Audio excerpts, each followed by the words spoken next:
Welcome back, everyone.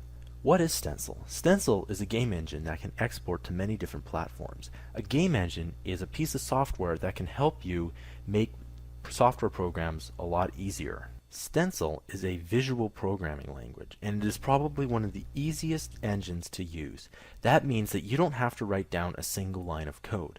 In another tutorial, I'm going to show you how easy it is to actually use this visual programming language. There are several different kinds of visual programming languages, but Stencyl is the closest one to actual programming. So if you have ambitions to be a programmer later down the road, Stencyl is the one for you. On top of all of this, Stencyl makes software creation fun. If you've ever tried to program a program from scratch, it is very hard to do, and you'll find that by working with Stencyl, the entire process of creating some software is very easy. I hope to see you in the next tutorial. Welcome back, everyone. So one of the best features that Stencyl offers is the ability to export to different platforms. When you create software, people have to use it. And people have to use your software on different devices. If you're on a laptop or a desktop computer, or if you're on a mobile, these are all different platforms that you eventually have to either make software and eventually release it to. Stencyl is probably one of the best non-programming language engines that actually exports to the most amount of places. You can export it to Flash. You can export it to iOS devices. This means iPhone and iPad. You can also export it to standalone exe or Mac app. That means you can export it to laptops and desktops for both Windows and Macintosh. You can also export to the Chrome Store. And if you haven't heard of the Chrome Store, it's Google's answer to the App Store. And it's actually very, very good. As of this tutorial, you can't export to HTML5 or Android. But in the next release of Stencyl, you will be able to. On top of that, you will most likely be able to export to the Metro Store. Welcome back, everyone. Okay, Stencyl can run on both a Mac and a PC, and the visual difference between the two is absolutely minimal. So this course was programmed on a Mac, but if you're using a PC, you'll find that most, if pretty much everything, is exactly the same. You'll need Windows 7, and if you're running a Mac, you'll need at least OS X Lion. But it's generally, when you develop software, you need to be on the latest software. So if Windows 8 comes out, you should probably be on Windows 8. And if Mountain Lion, which is already out, you should pretty much be using this. But you can just use the regular Lion for this one.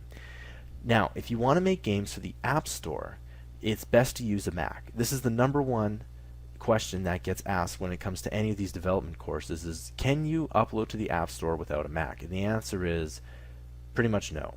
There are some ways, but it's fairly hard to actually do it this way. For the most part, it's best that if you want to get into the App Store, it's best you just get a Mac. For any other platform, you can use both a PC and a Mac to deploy your games to. Welcome back, everyone. Okay, so we've talked about Stencyl. Let's go ahead and download it. What you need to do is go to stencyl.com and download the free version. This course uses only the free version, and for the most part, the free version actually has a ton of features in it. The only feature that the paid version has is if you want to make games for the App Store, you have to go ahead and purchase it. If you want to go ahead and make sure that there's no splash screen when you start your game, again, you go and have to purchase it. I'm not affiliated with Stencyl at all, but it is a very good piece of software. If you want to just have some fun, you can just go ahead and download the free version. If you're installing Stencyl on a PC, it's actually fairly straightforward. Download the exe file from stencyl.com, open the exe file, follow the instructions, and once you're done, open the program. Welcome back. If you are installing on a Mac, what you need to do is go download the DMG file, open the DMG file, drag the Stencyl icon to the application folder, and you can open and enjoy. Welcome back, everyone. So why should we learn how to make games? Well, first of all, games are fun, and it's been highly suggested that when you're having fun, you learn more. They are interactive, meaning that people will come in and use them in a very specific way, and you get to learn very interesting concepts about user experience. And lastly, they make you think differently about computers, they make you think differently about interactions, and they make you think differently about software. Welcome back, everyone. Let's talk a bit about divergent thinking. Divergent thinking is probably one of the best tools you can bring to any table when it comes to software development. Divergent thinking is basically the art of brainstorming. And if you can imagine, when you are faced with a problem, you want to think of all the possible solutions, no matter how crazy they sound, to a problem.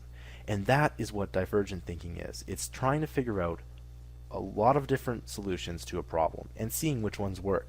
A lot of times, crazy ideas work, and sometimes the most practical one. But if you learn how to flush out these ideas, it is a very good skill. Most game designers, programmers, producers are very good at divergent thinking. And again, another word for divergent thinking is brainstorming. Welcome back. Let's exercise your brain right now. What I want you to do is write down 10 different game ideas right now.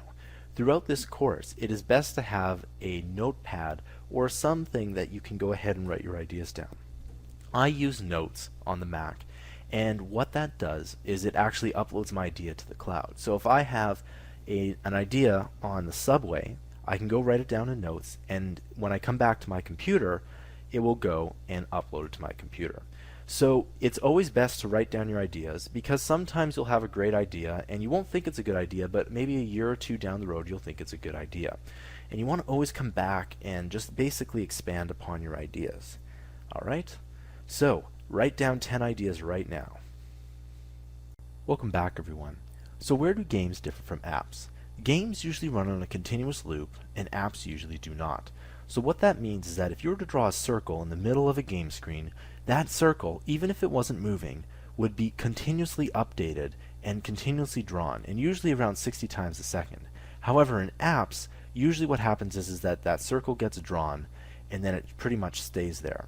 So if you ever get into coding, you'll find out that games have a lot to do with that loop, and apps do not.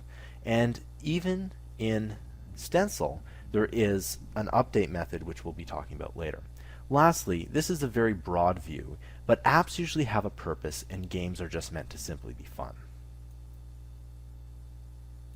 Welcome back, everyone. That concludes the introduction. Let's start using Stencyl. So what we're going to do is we're going to learn all of the features that Stencyl has to offer first.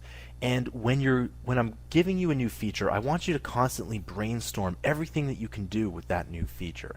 And again, it goes with that divergent thinking that I talked about a couple slides ago. What you want to do is you want to think of all the possibilities you can do with any feature that I give you, because when you get into game development, you'll have all of this creative brainstorming and all these ideas, and it will be tons of fun. I'll see you guys in the next tutorial.